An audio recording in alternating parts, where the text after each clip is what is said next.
রাজবাড়ির সব কিছু দর্শন করে এলাম। স্নিগ্ধা, রাজবাড়ির সব কিছু দর্শন করে তোমার কেমন লাগলো? ভালো লেগেছে? তোমার কেমন লাগলো শুভজিৎ, রাজবাড়ি দর্শন করে? দর্শকদের উদ্দেশ্যে তুমি কি বলতে চাও? যদি আপনারা আসেন তাহলে দেখতে পারবেন যে এখানে অনেক কিছু আছে, তো আপনাদের মনটা অনেক ভালো হয়ে যাবে। হ্যাঁ, যদি মন খারাপ থাকে তবুও যদি কেউ এই রাজবাড়িতে আসে তাহলে তার মনটা ভালো হয়ে যাবে। আপনি কোথা থেকে এসেছেন? আপনি রাজবাড়ি দর্শন করতে কোথা থেকে এসেছেন? আমি সাভার থেকে এসেছি। সাভার থেকে এসেছেন। তো রাজবাড়ি দর্শন করে কেমন লাগলো? এখানে কি কি দর্শন করলেন? অনেক কিছু।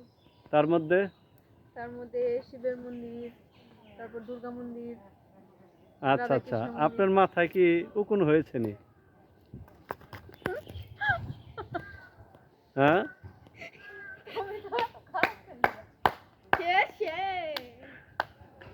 তারপরে আর কি দেখলেন? অনেক কিছু দেখেছেন, সব কি ভুলে গেছেন? তো দর্শকদের উদ্দেশ্যে কিছু বলবেন কি? হ্যাঁ, দর্শকদের বলবো যে এখানে এসে দেখে যান। কি দেখে যান? ও, যা আছে সব তাহলে তো সব হয়ে গেল। হ্যাঁ, আচ্ছা, ঠিক আছে। এখানে সে বলল যে সে বলে দিলে তো হয়েই গেল। হ্যাঁ, আর দেখার ইচ্ছে থাকবে না। তাই আমরা আর দীর্ঘায়িত না করে এখন আমরা নাটোর রাজবাড়ি থেকে আমরা বের হয়ে যাচ্ছি। হ্যাঁ, আসলেই আমরা এখন চলে যাব রাজবাড়ি ইস্কন মন্দির। আমরা ইস্কন মন্দির এখন চলে যাব।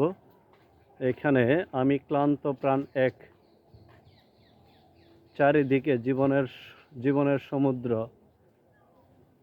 সফেন, আমারে দু দণ্ড শান্তি দিয়েছিল নাটোরের বনলতা সেন।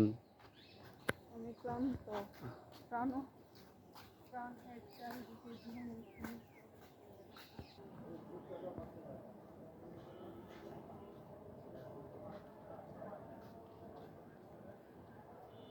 আমরা এখন বের হয়ে গেলাম। তোমরা এখন নাটোরের রাজবাড়ি থেকে বের হয়ে গেলে। হ্যাঁ, আমাদের ঘোরা শেষ। দৃষ্টি আকর্ষণ, সন্ধ্যার পর প্রবেশ নিষেধ। হ্যাঁ,